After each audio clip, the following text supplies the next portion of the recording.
मैं आपसे मिलना ही चाहता था। उसको बेचारी को पता नहीं था कि इंद्र का खेल है।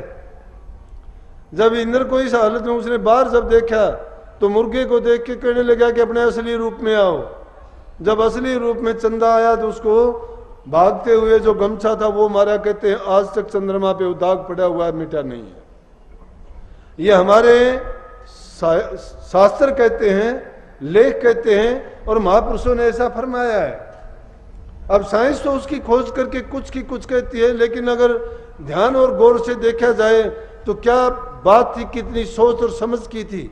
चाहे वो कुछ भी रहा हो, लेकिन ये घटना इस चंदा के साथ तो नहीं तो कोई और चंदा होगा, घटी जरूर हुई है।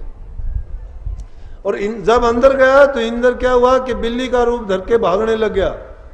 जब कहने लगा कि दुष्ट, तूने बड़ी धृष्टता की है, तूने ऐसा गंदा कर्म किया है, तू बच नहीं पाएगा। ऋषि से तूने धोखा किया है कि जा तेरे पूरे शरीर पर भग हो जाएंगे। इंद्र के पूरे शरीर पर भग का रूप हो गया। और आज भी जो इंद्र के पुजारी हैं, तब कहीं जाके वो इंद्रपुरी में नहीं गया और कहीं जाके दूसरी जगह ही रहा, और उसने परमात्मा से जाके भीख मांगी, बार बार याचना की, प्रार्थना की। उसकी और तो सब ठीक होगी, लेकिन मस्तिष्क पे एक भग का निशान उसके हमेशा रहा। आज भी जो उसके इंद्र के पूजा करने वाले हैं या इंद्र की तस्वीर है, उस पर वो निशान आज भी यूं का यूं दिखाई देता है। मैंने ये प्रकरण संतों के, ऋषियों के बताए हैं। संत ऐसा नहीं करते।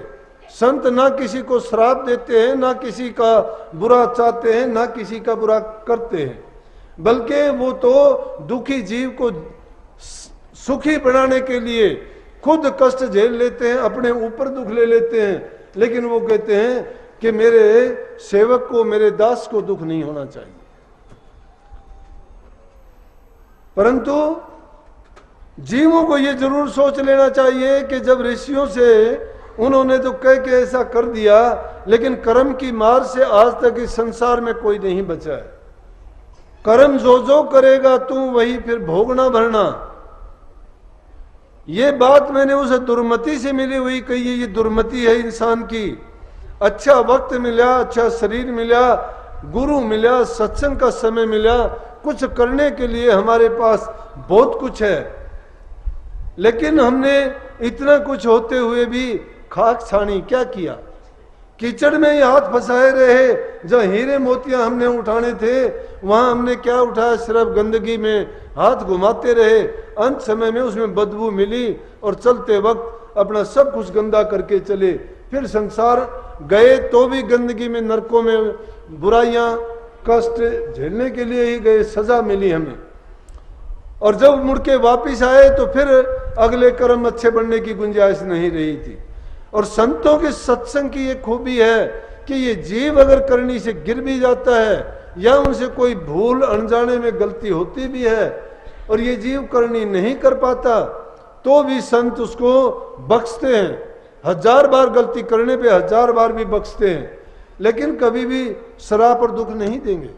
काकभुसुंडी जी ने गरुड़ को बताई अपने पिछले जन्मों की कहानी। काकभुसुंडी जी गरुड़ को कहते हैं कि गरुड़ जी बात सुनो। बोले कि फरमाओ। बोला कि पिछले जन्मों की बात बताता हूं मैं कि एक बार मैं अयोध्या नगरी में जब था, मेरी हालत ज्यादा अच्छी नहीं थी। अयोध्या नगरी में वास करता था, वहां अकाल पड़ा और यहां से मैं अयोध्या को छोड़ के उज्जैन में चला गया। उज्जैन में कुछ मैंने काम किया, कुछ पैसे कमाए, मेरे पास अच्छे पैसे जुड़ गए। जब मेरे पास अच्छा कुछ पैसे हो गए, मैंने बड़ा दान पुण्य भी करना शुरू किया। मैं मंदिर में भी जाने लगा, थोड़ी प्रार्थनाएं, आरतियां, ये भक्ति का जो तरीका था मैंने वो अपनाया। इन चीजों में जीव का कल्याण नहीं है, लेकिन ये बुरी नहीं है। जिसको कुछ भी नहीं, आदमी जो something is better than nothing की बात है। जो इंसान कुछ भी नहीं करता, तो कुछ भी ना करने से तो ये चीजें भी अच्छी हैं कि कम से कम इंसान की भावनाओं को धार्मिक प्रवृत्तियों की ओर ले जाती हैं। और उस रास्ते पे चलते चलते चलते चलते कभी ना कभी जो झूठ की खोज करता है, सच्चाई की खोज में निकलता है, झूठ में टक्कर मारता है, सच्चाई भी उसको कभी ना कभी मिलेगी, जरूर मिलेगी।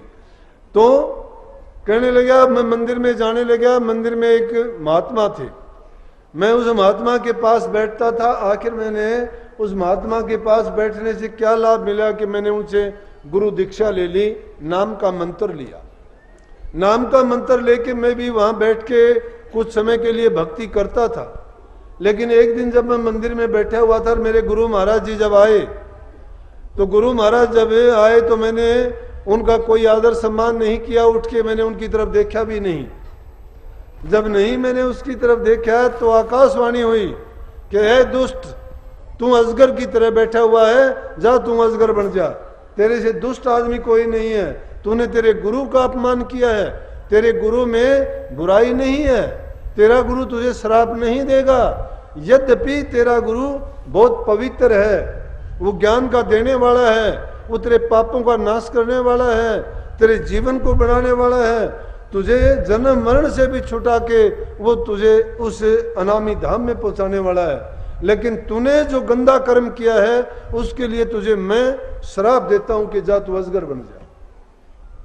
और काकभूषुंडी जी कहता है कि मुझे इतना दुख होया कि मैं उसको देख के मेरा पूरा शरीर कांपने लग गया। लेकिन क्या देखता हूं कि ये जब बात सुनी, ये आकाशवाणी सुनी, तो मेरे गुरु उसी समय इस बात को सुनते ही उन्होंने रोना शुरू कर दिया। वो तड़फड़ाने लगे और हाथ जोड़ के विनती करने लगे कि हे प्रभु, कि इससे अनजाने में गलती हुई है, ये मेरा शिष्य है, कृपया इसको ऐसी कड़ा श्राप ना दो कि जिससे इसको इतने दुख भोगने पड़े। कि इसको आपने जो श्राप दिया है उसको तो आपने लाखों बरस सांप की योनि भोगने के लिए कहा है। और वो त्राई त्राई करने लगा। गुरु शिष्य के लिए त्राई त्राई करता है, ये संतों की खूबी है। महापुरुषों की महानता इस बात में है कि चेला बुरा कर देता है क्योंकि उसकी तुच्छ बुद्धि है, छोटे विचार हैं, उसमें अज्ञान है, उसमें समझ नहीं है। जिसकी समझ छोटी है वो ऐसे काम किया करते हैं। लेकिन गुरु, मैंने कहा था, पारस पत्थर के समान है। वो तो घट का ताला खोलने वाले हैं। आपके जो अज्ञान मिटाने वाला, जब तुम्हारे ज्ञान के पट खुल जाएंगे, अंदर में प्रकाश हो जाएगा और स्वयं प्रकाशित दीपक जब प्रज्वलित हो जाएगा तो उससे तो अज्ञान अंधेरा होना चाहिए। जब पूरा सतगुरु बैठ जाता है तो अज्ञान अंधेरा विनाश हो जाता है। परंतु हमारा क्यों नहीं होता, हमारी ये दुर्बुद्धि क्यों नहीं ठीक होती। जब ये बात कही तो कहने लगे कि ऋषि जी, महात्मा जी, कि मैं इसको छोड़ने वाला तो नहीं था और मेरा श्राप भी वापस नहीं हो सकता, लेकिन आप ऐसा कहते हो तो मैं इतना कर सकता हूं कि योनि तो इसको श्राप की जरूर मिलेगी, लेकिन उन योनियों में इसको उतना कष्ट नहीं होगा। तो काकभूषुंडी ने कहा कि मुझे योनि तो श्राप की मिली और मैंने वो योनियां 10,000 वर्ष तक भोगी और भोगने के बाद में फिर मुझे वो चोला मिला। लेकिन मैं गुरु की दयाशीलता की बात, उनकी विशालता की बात बताता हूं कि गुरु शिष्य के लिए क्या करता है। लेकिन शिष्य फिर भी अज्ञान के बस में अंधे कुएं में गिरता जाता है और अपने आप को फिर इस दुनिया के झमेले में धकेलता जाता है। इसलिए संतों ने फरमाया कि दुर्मति भाजे तुर तिर चढ़े सुमति का रंग। सुमति का रंग जब चढ़ जाता है तो आदमी अच्छे काम में लग जाता है। अच्छे काम में लग जाने का पहले अपने शरीर को शुद्ध पवित्र बनाओ, फिर अपने घर परिवार में सुख शांति रखो, बूढ़े बुजुर्ग की इज्जत कदर करो, दूसरों के साथ प्यार का अच्छा व्यवहार करो, दुनियादारी में गलत फैली हुई कुरीतियों का विरोध करो, उनको हटाने की कोशिश करो, जो अज्ञानी है उनको समझाने का प्रयास करो। अपने आप सुधरना कोई बड़ी बात नहीं है। जो इंसान किसी दूसरे के लिए नेक कर्म करके जाता है वो उसका भक्ति का ही एक अंग है और वो जरूरी है।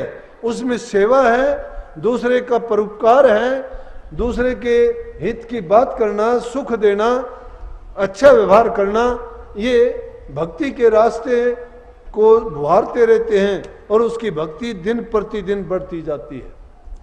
ये सुमति का रंग जब चढ़ जाता है, दिन प्रतिदिन उसमें आदमी और गाढ़ा होता चला जाता है, वो रंग उतरता नहीं। कहीं ने सूरदास की काली कमलिया पे चढ़े ने दूसरा रंग, लेकिन हमारी कमलिया तो ऐसी है, रोज रंग बदलते रहते हैं। आज कुछ चढ़ा है, दूसरे दिन कुछ चढ़ा मिलता है। अरे ये कंवरिया गुरु के रंग में जब रंग की, उस रंग पे दूसरा रंग चढ़ना ही नहीं चाहिए। या तो तुम्हारा गुरु नहीं है या तुम में कमी है। अगर वो कमी है तो क्यों है, लेकिन कमी हम में है, गुरु में नहीं है। गुरु में कमी है तो तुम अपनी कमी को दूर करके तुम पूरे बन के दिखा दो, गुरु पूरे से भी आगे है। लेकिन हमारी दुर्मति नहीं गई है। दुर्मति जब चली जाएगी फिर तो सुमति कब आएगी? मन वचन और कर्म की शुद्धता की जरूरत पड़ती है। जो लोग मन वचन और कर्म से पवित्र हो जाते हैं, मन से किसी का बुरा नहीं मनाते, शरीर से किसी के साथ बुरा करते नहीं, और शरीर से किसी का बुरा कर्म करते नहीं, जबान से किसी को बुरा बोलते नहीं। इन तीन बंदों का संतों ने कहा है कि जबान को बंद रखो, बोलो तो मीठा बोलो, सोच के बोलो, कम बोलो, जरूरत के मुताबिक बोलो।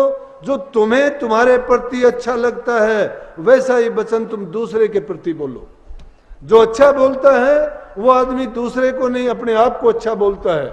जब किसी के साथ अच्छा व्यवहार करोगे, प्यार से बोलोगे, मीठा बोलोगे, उसके बदले में आपको 1000 गुना मिठास मिलेगा, अच्छा व्यवहार मिलेगा, तुम्हारी इज्जत और सम्मान मिलेगा, मीठे वचन मिलेंगे जो तुम्हें अंदर से भी खुश कर देंगे और बाहर से भी तुम्हें सुखी रखेंगे।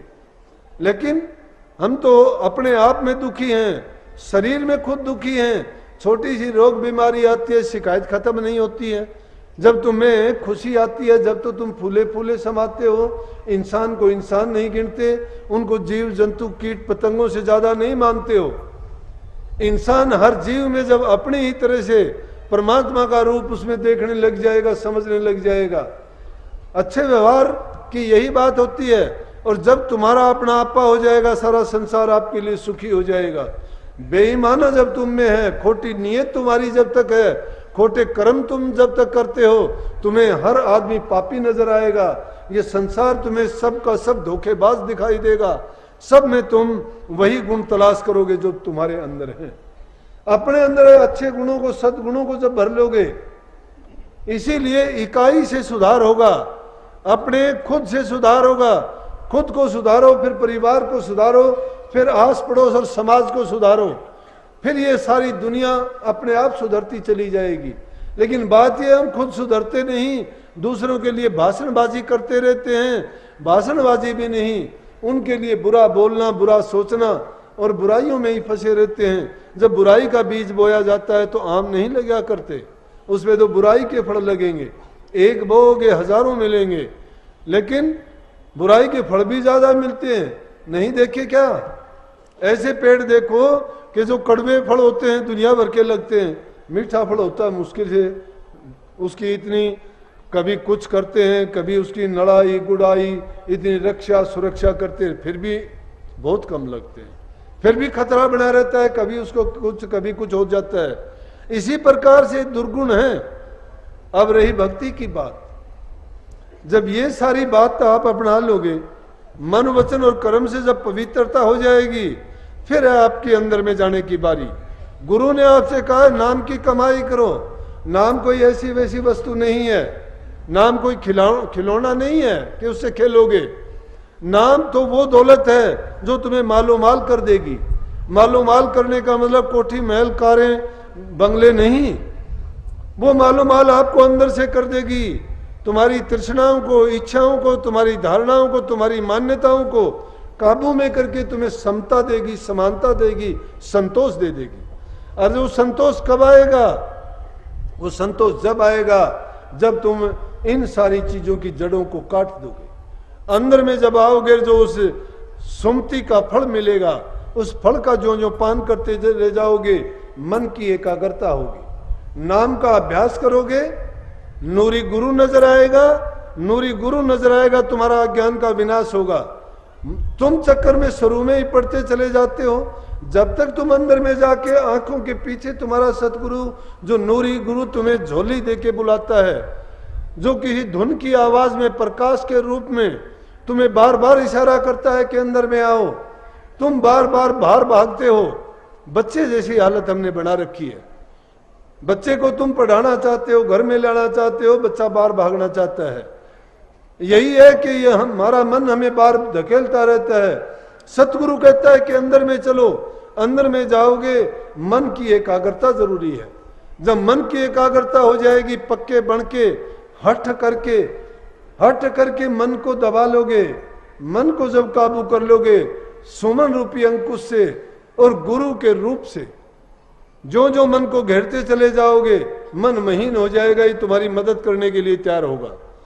फिर ये तुम्हारे साथ साथ चलेगा, मन की ताकत भी तुम्हें मिलेगी, बुद्धि की ताकत भी तुम्हें मिलेगी, और गुरु तो तुम्हारे अंग संग्रह के अंतर में फिर आपका पूरा काम करेगा। आपको उन रूहानी मंडलों में ले जाके आपको सब कुछ दिखाता हुआ, सब जीवों के कल्याण करने वाली जो चीज है, घट घट का वासी, वो जब वस्तु आपको मिल जाएगी तो फिर संसार के पचड़े में नहीं पड़ना चाहोगे। वो चीज है, वही हमारे काम की है और वही जीव के कल्याण की है, और उसी से ये जीव सुखी पाया है और सुखी होगा। संतों ने, महापुरुषों ने इस दौलत को हमारे लिए यूं ही नहीं लुटा दिया। ये तो भाग की बात है कि कलयुग का समय आना था और हम जीवों को ये अवसर मिलना था। अगर अब भी अगर इसमें ये जीव नहीं चेतते हैं तो कलयुग का जब अंत समय आएगा तो संत भी अपना इसको सारे को समेट के और संसार से अलविदा हो जाएंगे, क्योंकि सतलोक का जब समय आ जाएगा तो जीव बेचारे जो नरकों में भेजे गए हैं फिर अपने कर्म के बस होके फिर संसार में आएंगे। लेकिन संतों के जीव होंगे, उन पर काल की मार नहीं पड़ती। संत सतगुरु उनको अपने आप सजा देते हैं। सजा भी क्या देंगे, उनको दोबारा इंसान का चोला मिलेगा, दोबारा उनका इंतजाम किया जाएगा कि उनको संत सतगुरु मिले। जहां भी दुनिया में प्रकट होंगे वहीं वो जीव प्रकट होंगे। किसी भी रूप में संत वहां आके उन जीवों को पुनः नाम का भेद देंगे, नाम की कमाई करवा के फिर उनके निज देश में पहुंचाने का उनका इंतजाम करेंगे। और इस प्रकार से ये जीव इस संसार से अपना काज पूरा करके जाएगा। इसलिए मैंने कहा था कि इस ऐसा अवसर फिर नहीं मिलने का। क्यों नहीं मिलने का? कि ये तीनों चीजें मुश्किल से ही मिलती हैं, गुरु, सत्संग और नाम। जिसको गुरु भी मिल गया, सत्संग भी मिल गया, नाम भी मिल गया। कहीं भी है ना ये बात तो कि संत समागम हरि कथा तुलसी दुर्लभ दो। मैंने तीसरा और बता दिया, नाम। नाम के बिना संत समागम और चाहे हरि की कथा हो, क्या करेगा?